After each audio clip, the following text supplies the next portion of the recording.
So in this section, I will explain about the concept of a memory map, a memory management unit, and how with the help of a paging system, this memory mapping is being done.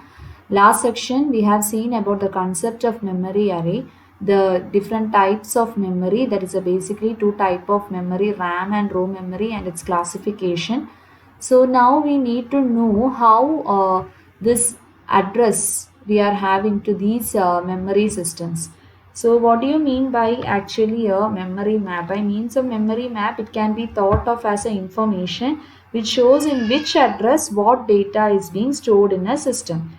So there are various types of memory, and there need to be a structured arrangement of this memory. That is, we need to show by means of a table.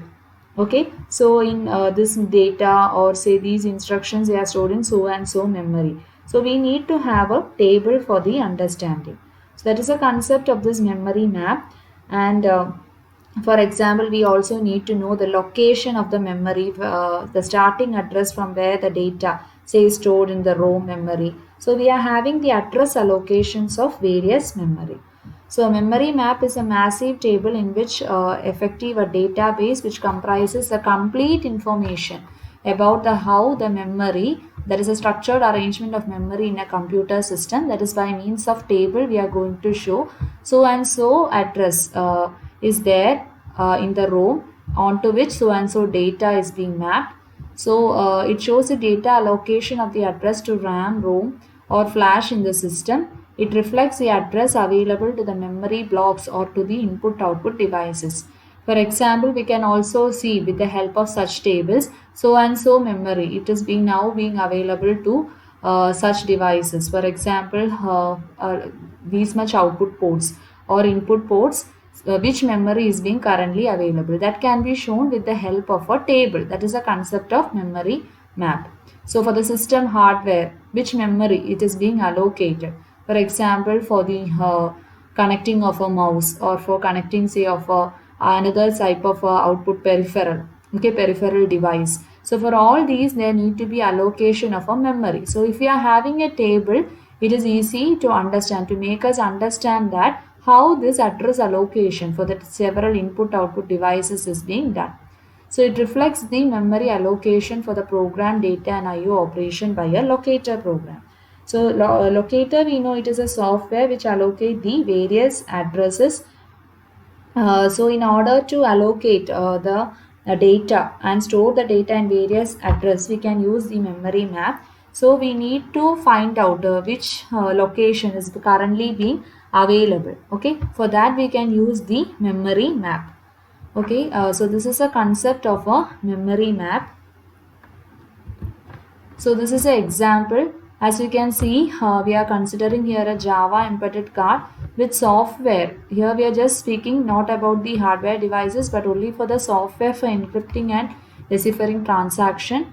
So for this software, the system needs this much allocation of ROM, that is 32 KB ROM, RAM of 4 KB and EEPROM of 512 bytes for such and so application. So this is just a simple example of the memory mapping. So we require for this software, we require RAM memory, ROM memory and EEPROM memory, and its starting address. In this example, the origin is being mentioned and the total length is also being mentioned. For example, we can say that the EEPROM, okay, its origin is mentioned here 0x20000 and its length is 512 bytes. Okay, so such location. So with the help of such an example, what does it show? That we need so much and so much allocation for ROM, for RAM and EEPROM. So this is how you represent it, and you can see that in this particular representation there is gap between the memory allocation, that is in between RAM and ROM there is a small memory space given. Now why is this memory space? Means that there is a gap, that is if we want to expand the system, expand the design of the system, which means that we are expanding the memory also. So that is why this empty space, it can be used in the future. That is why there is a gap shown. So this is how generally we are going to represent the concept of this particular memory map. So if in the form of a table, I can represent for RAM so much memory is allocated, for ROM, say this memory, for RAM this much memory, or for EEPROM this much memory. So its starting address and its ending address, they can be specified, or its length can be kept in the form of a table, and there will be gaps in between. So the reason for spacing the small memory space gap is mentioned due to the design feature of its hardware designer for providing the expansion of these memories in the future. Now coming to the memory management units, that is, we have seen what will be the concept of a memory map. Now there is a requirement to translate the address between the CPU and the physical memory. This address translation process is called as memory mapping. That is, if you are considering that the CPU is there is a main memory, and if required there will be secondary memory. Okay, the CPU always generate, remember these two important terms, logical address and physical address. So CPU always generate either a virtual address or a logical address. Either you can call it as virtual address or logical address, and the physical address means the actual address which is present in the main memory. So this translation process, okay, that is being done by the memory management unit. It translates the address between the CPU and the physical memory.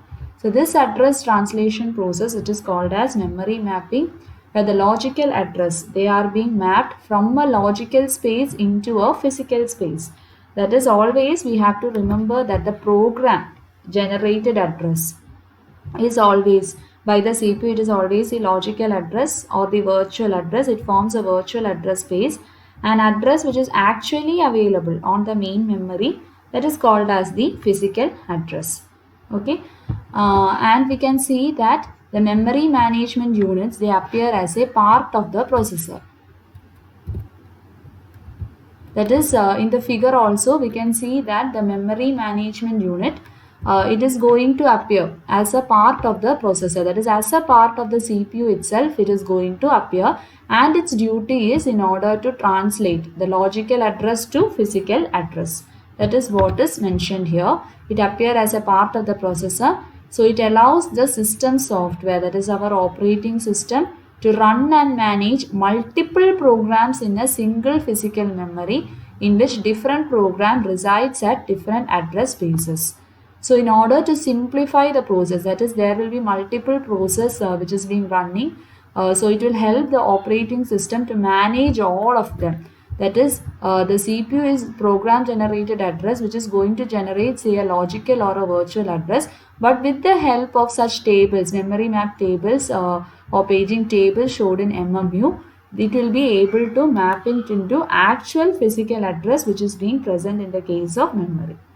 Okay, so the logical address, remember, it is always the abstract address generated by the CPU, but they do not correspond to the actual physical address locations of the main memory, and it is the duty of the MMU which translate the logical address to physical address which correspond to actual, say, RAM locations, etc., with the help of the table. So the tables are where? In the MMU. So in MMU only the tables are there. So that is why initially we have mentioned the concept of the memory mapping tables. Now by changing the tables, MMU's tables, we can even change the physical location at which the program is going to reside. So understand what is the difference between the logical address and physical address, and the concept of MMU which is going to provide the virtual addressing. Now there is a problem that is called as a page fault. That is, in a virtual memory system, the MMU, it is going to keep track of which of the logical address are actually present in the main memory. So if the logical address is not going to be present in the main memory, they will be kept on the secondary storage memory, such as a flash or a disk memory. So when the CPU requests an address that is not in main memory, what happens? The MMU, it is going to generate an exception called as page fault. There is exception, it is just like a software interrupt. It is going to detect an error condition. So if it is not present, if this address is not present in main memory, it will start the interrupt service routine. So this interrupt, it is being a software interrupt since it is program generated. So we call this as a type of exception. So it detects an error condition, and what happens is that it will run a ISR. and it will read the requested location from the secondary storage device into main memory. So such changes will now be updated in the MMUs table. So if the address is not being present in the main memory, you have to do this swapping process. It has to be read from the secondary storage memory, and then the data, it will be updated in the case of the MMU tables. Okay, so the exception handling program code is similar to that of an interrupt which has been occurred. There is an error condition or software interrupt has occurred, which is also referred to as exception. So that is a case of page fault. Now this is a example of the memory mapping, that is a paging method. So paging, it is a fixed size partitioning scheme. That is a main memory and the secondary memory, they are being divided into say equal fixed size, which is called as partitions. So for example, if we are considering a process, it is being divided into several pages, say of equal partitions. So depending upon the availability, the pages can be stored in the main memory frames as shown. So these are the physical address, that is actual address which is present in the main memory. We can call it as partitions as frames onto which these different pages they are being stored. Okay, so this is how the simple example of how the mapping is done. So if the pages, it can be correspondingly mapped into frame. For example, here say page 0, it is being mapped into frame 3. Page 1, it is invalid, it is not being mapped. Say page 2, it is now going to frame number 2. So this is a simple example of how this mapping is being done. So each process will be divided into parts, and pages of the process, they are stored in frames of the main memory depending upon the availability. Then comes the translating of the logical address to physical address. So what is the first step? The CPU is going to generate a virtual address or a logical program running logical address, which consists of say a page number and a page offset. So the page number, it is going to specify the specific page of the process from which the CPU want to read the data. And page offset, it mentions a specific word on the page that CPU wants to read. Okay, just look at the figure. So this is the first step. So CPU is going to generate what? A physical address, a logical address or a virtual address, which will be consisting of two parts, that is a page number and offset. So what is this page number and the offset? That is being mentioned here. So this is the first step. CPU generates a logical address and consists of two parts, page number and offset. Okay, so this is a page number, that is it mentions a specific page, and page offset means the specific instruction or the specific word on that particular page that CPU want to read at that particular moment, which instruction, specific what instruction it is performing. That is a page offset. So what is the second step? We should be having a table. So now what we are having a logical address with the help of a table, that is we call it as a page table. We are going to convert this logical address into physical address, which is actually present in the memory. Okay, so second step is the formation of the page table. It provides the corresponding frame number, that is base address of the frame where that page is stored in the main memory. See the page table, it will be consisting of the base address. In this case, F is written, base address of the frame where that page is being stored in the frame. So the base address of the frame is being mentioned. So in this case, you can see F. So that is being mapped to the frame number. So that frame will be correspondingly stored in the P1 page. Okay, say it is not starting from the beginning P0, it is here in the P1. So it is now being mapped into the primary memory. So what will be the second and third step? Second step is the formation of page table, which will provide the base address of the frame where that page is stored in the main memory. And the third step is the frame number combined with the offset. The offset is not going to change. With the page offset forms the required physical address. So now there is a conversion from the logical address to physical address. So frame number, it specifies the specific frame where that page is stored, and the offset specify the specific word that has to be read from the page. So this is the figure of mapping. So first of all, the CPU, first step is we are having a logical address which consists of page number and offset, and the second step is a page table, that is whichever process, how many processes are there. This is a particular concept, it will be divided into so many pages say of equal partitions. And the second step, in the page table we will be having the mentioning of the base address of the frame, where the page will be actually stored in the memory, the primary memory. So finally, in the third step, we are having the generation of the physical address, which is mentioning the frame number and the offset.